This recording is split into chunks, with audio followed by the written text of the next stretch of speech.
Right. आइए start करते हैं रिलेशंस।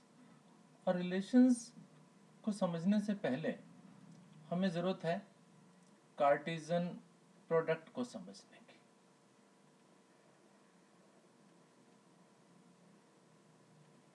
Cartesian product. अब क्या होता है कार्टेशियन प्रोडक्ट, पहले इसे क्लियर करते हैं। मान लीजिए आपके पास ए और बी कोई दो सेट्स हैं, ठीक है। Let A and B are two sets, ठीक है। दो सेट्स आपके पास हैं।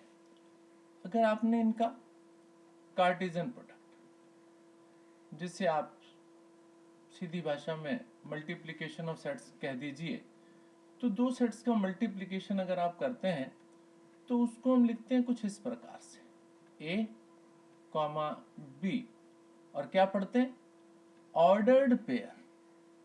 क्या पढ़ा हमने इसको, हमने इसको पढ़ा ऑर्डर्ड पेयर।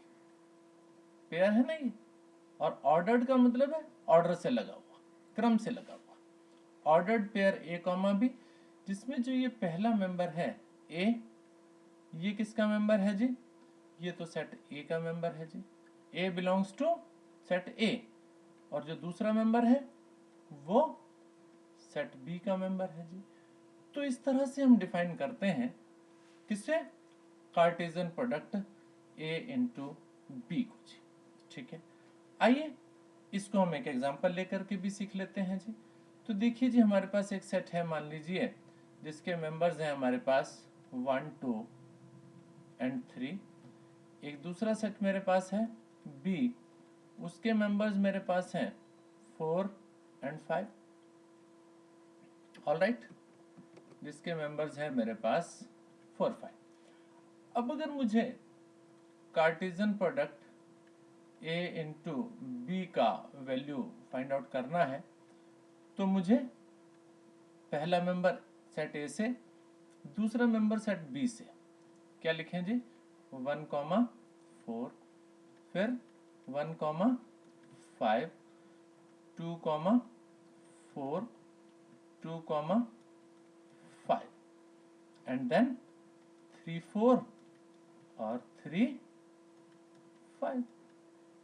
ठीक हो गया जी, ये हो गया Cartesian product A into B, correct. अब इसमें आपने देखा कि पहला मेंबर जो है हमने सेट ए से उठाया, दूसरा मेंबर जो है हमने वो सेट बी से उठाया। तो इस तरीके से हम जितने भी पॉसिबल मेंबर्स थे वो सारे के सारे हमने लिख लिए जी, ठीक है। तो कार्टेशियन प्रोडक्ट में तो आपने सारे के सारे मेंबर्स लिखे जी। अब हम अगर बात करें आपसे रिलेशन की जी, तो रिलेशन क्या है जी, रिलेशन इस कार्टेशियन प्रोडक्ट का सबसेट होता है। इसमें से कुछ एलिमेंट्स को लेना जो एक पर्टिकुलर कंडीशन सेटिस्फाई करते हो जी, उसे जब हम चूज करते हैं तो उसे हम पढ़ा करते हैं रिलेशन। अब रिलेशन के लिए मान लीजिए हमने कहा let A is A non empty set, non empty, A हमने एक नॉन एम्प्टी सेट का मतलब दैट कंटेन सम मेंबर, जिसमें कुछ मेंबर्स प्रेजेंट हो, जिसमें कुछ एलिमेंट्स प्रेजेंट हो। ए इज नॉन एम्प्टी सेट, ठीक है। अब अगर हम इस नॉन एम्प्टी सेट में हम इनका कार्टेशियन प्रोडक्ट निकालें, वहां ऊपर तो हमने लिया था ए इंटू बी, दो अलग अलग सेट लिए, या दोनों अलग अलग भी हो सकते हैं, दोनों सेट सेम भी हो सकते हैं। तो Cartesian product A into B हमने फाइंड आउट किया जी। तो आपके पास जो रिलेशन है, तो एक रिलेशन क्या है, वो इस कार्टेशियन प्रोडक्ट का सबसेट है जी।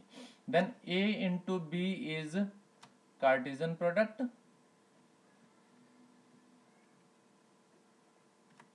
A into B is the Cartesian product. तो हम तो बात कर रहे हैं रिलेशन की, तो हमने बोला then subset of A into A is the relation, और वो relation on the set A. तो सेट ए पर रिलेशन क्या हुआ? सेट ए पर रिलेशन हुआ इसका Cartesian product A into A, तो वो सेट ए के लिए डिफाइन हो गया जी। ठीक है, आइए एक एग्जांपल लेकर के बात करते हैं। हमने फिर उसी तरीके से जैसे अभी पीछे हमने एक सेट कंसीडर किया था, लेट ए हमारे पास एक सेट है 1 2 एंड 3। अब अगर हम कार्टेशियन प्रोडक्ट निकालें A इंटू ए, तो पक्की बात है उसमें 9 मेंबर्स बनेंगे, 1 1 1 2 1 3 2 1 2 2 2 3 3 1 3 2 एंड 3 3। ये कार्टेशियन प्रोडक्ट आपके पास बन गया जी। लेकिन अगर आपसे पूछा जाए रिलेशन, तो कोई भी रिलेशन आपके पास जो कि इसका सबसेट होगा, ठीक है, तो आपने बोला एनी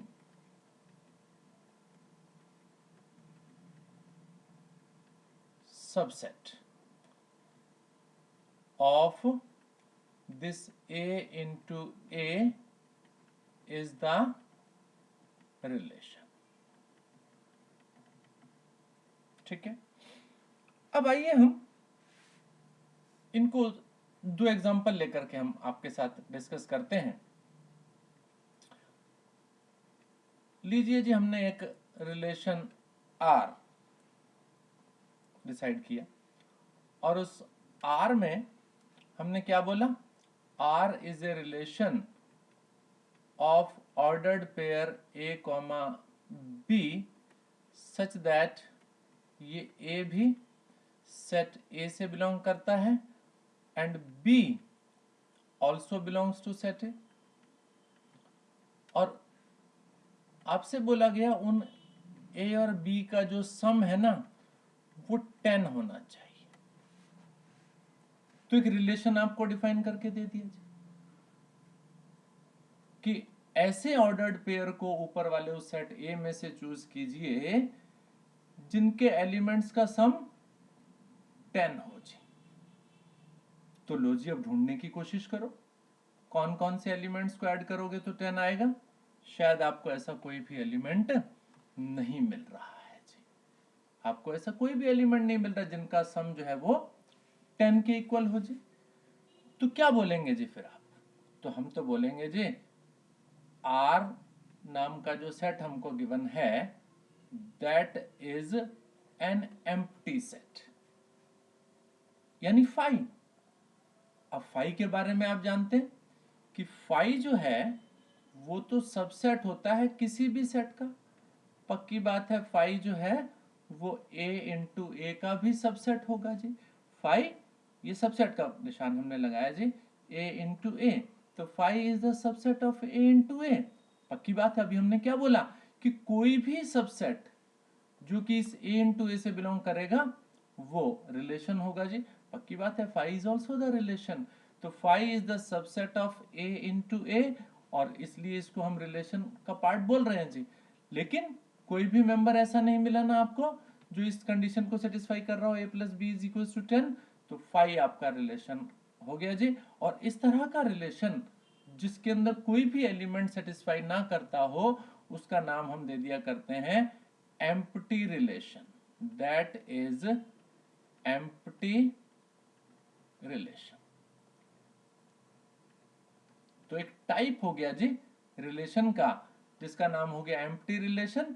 यहाँ पर हमने उस एम्प्टी रिलेशन को आपको एग्जांपल से बता भी दिया। तो एम्प्टी रिलेशन का मतलब that does not contain any element, जिसके अंदर कोई भी मेंबर प्रेजेंट ना हो, यानी 5 प्रेजेंट हो जी।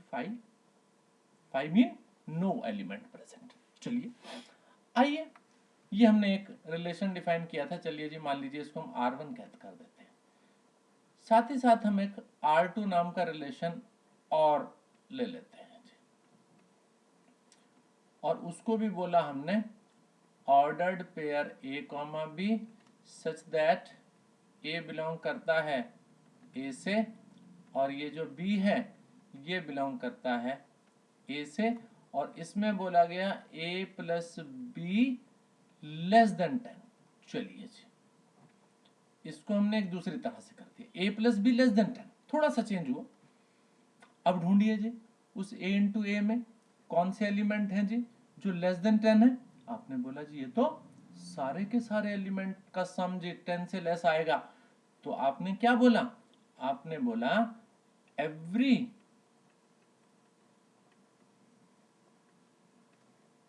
Element of A into A belongs to R2। सारे के सारे एलिमेंट्स बिलोंग कर रहे हैं जी, इसका मतलब R2 से बिलोंग करने वाले सारे के सारे एलिमेंट्स हो गए जी। और आपको ये भी मालूम है क्या कि A इंटू ए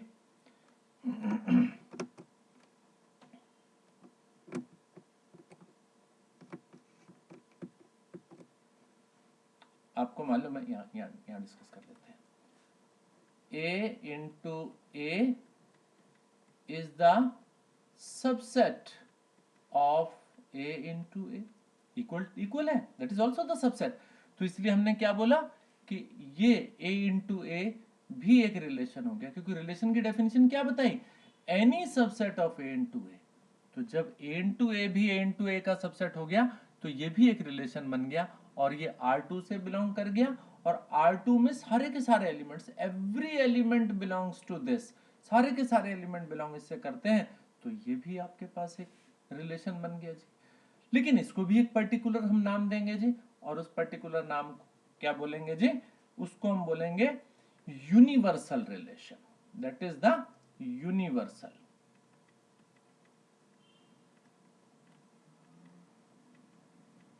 यूनिवर्सल का मतलब जिसमें सारे के सारे मेंबर्स बिलोंग करते हों जी।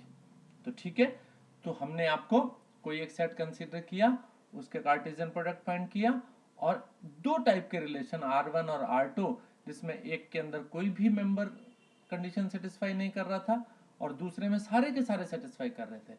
जहां कोई भी ना करता हो जी उसे हम नाम दे दिया करते हैं जी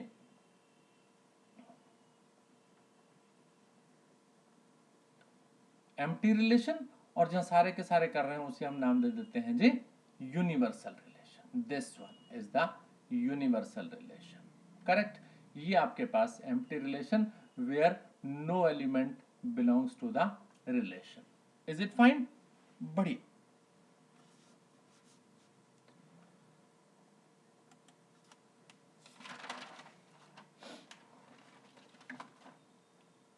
एक रिलेशन और डिस्कस करते हैं, और वो रिलेशन मेरे पास है आइडेंटिटी रिलेशन। क्या नाम दे रहे हैं? आइडेंटिटी।